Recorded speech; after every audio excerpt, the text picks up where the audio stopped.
Fallout Season 1, Episode 3, The Head. Sometime before the Great War, Cooper Howard is filming the Western movie The Man from Dead Horse at California Crest Studios. He films a scene where his character, a sheriff, declares, "Fio furto y formo," excuse the pronunciation. He was ugly and strong and had dignity. As he confronts the villain, Joey Toro, played by Jorge, Cooper objects to his character killing the villain as the script dictates. The film's director, Emil Dale, explains the scene is meant to show that even a good man can be driven to commit terrible acts. Cooper tries to call in one of the writers, and the director tells him Bob has been fired after he was discovered to have communist ties. The director details that the movie's themes focus on strong individualism in a lawless world. Cooper cuts the conversation short when he sees his wife Barb nearby.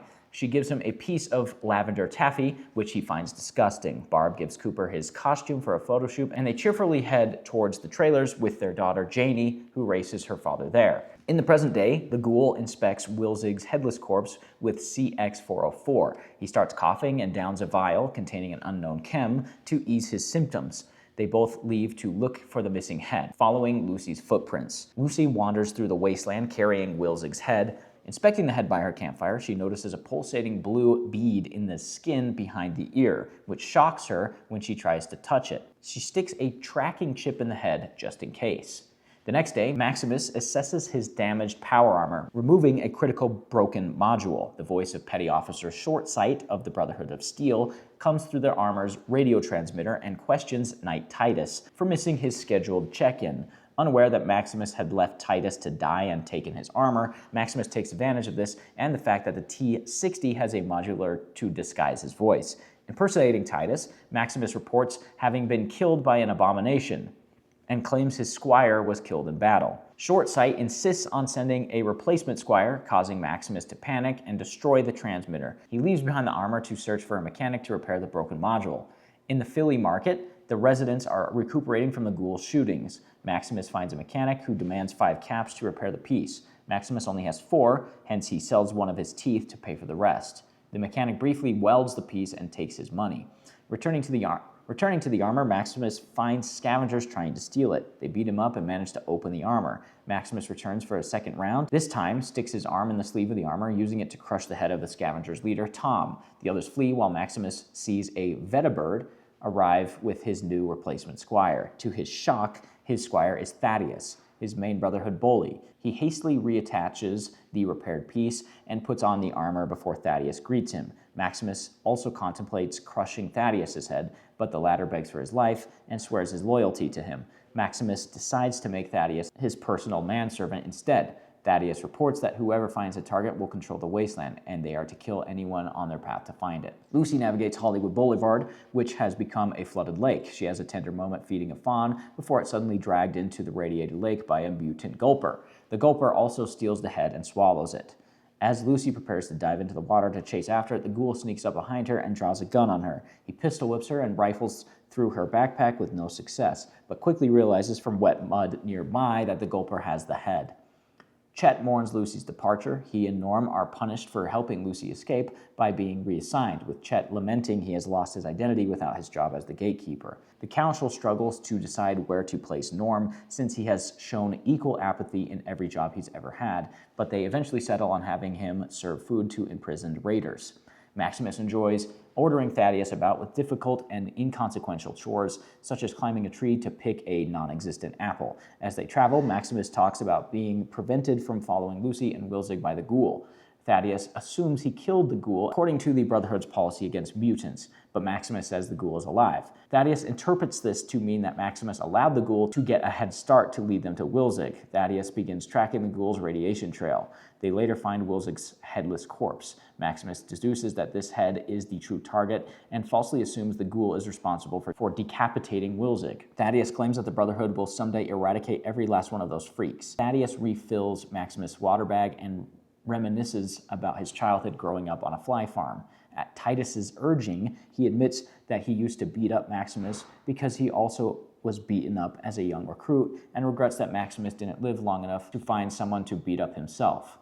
The ghoul ties Lucy up to a water slide pulley and repeatedly lowers and raises her from the water. She begs him to stop torturing her, and he recalls a pre-war study claiming that torture is ineffective, which he agrees with.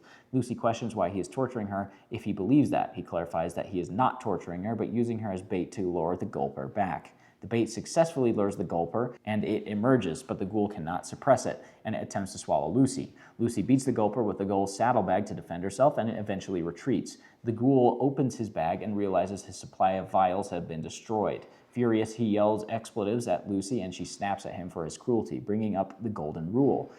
The ghoul lassos Lucy and starts dragging her away, despite her insistence that they retrieve the head. He tells her the wasteland has its golden rule: thou shalt get sidetracked by bullshit every goddamn time. A meeting is held at Vault 33 Atrium to decide the fate of imprisoned raiders.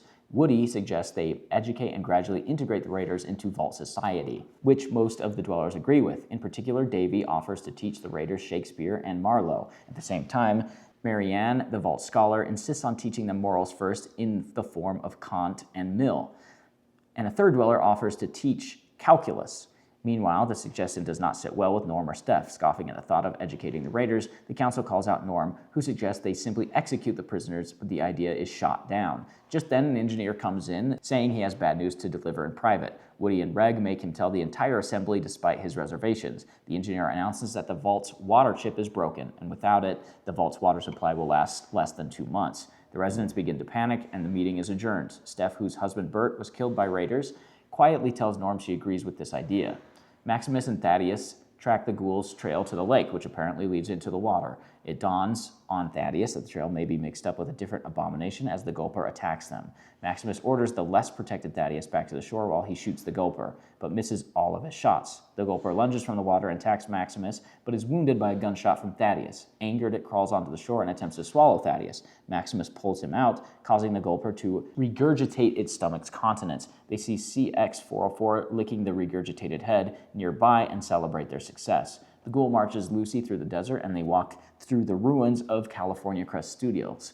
Lucy begs the ghoul to share some of his drinking water with her. He ignores her and lets some water spill out for good measure. They pass some filthy and irradiated water, and the ghoul tells Lucy that nothing stays clean on the surface. She asks if radiation caused his current appearance, and he responds something like that. Lucy sees a billboard showing the Vault Boy giving a thumbs up, and the ghoul spitefully shoots a hole through the mascot's head. In the past, Cooper emerges from his trailer in California Crest Studios wearing a Vault jumpsuit, which we now see has the same color scheme derived from the cowboy costume he was wearing on the set of Man from Dead Horse.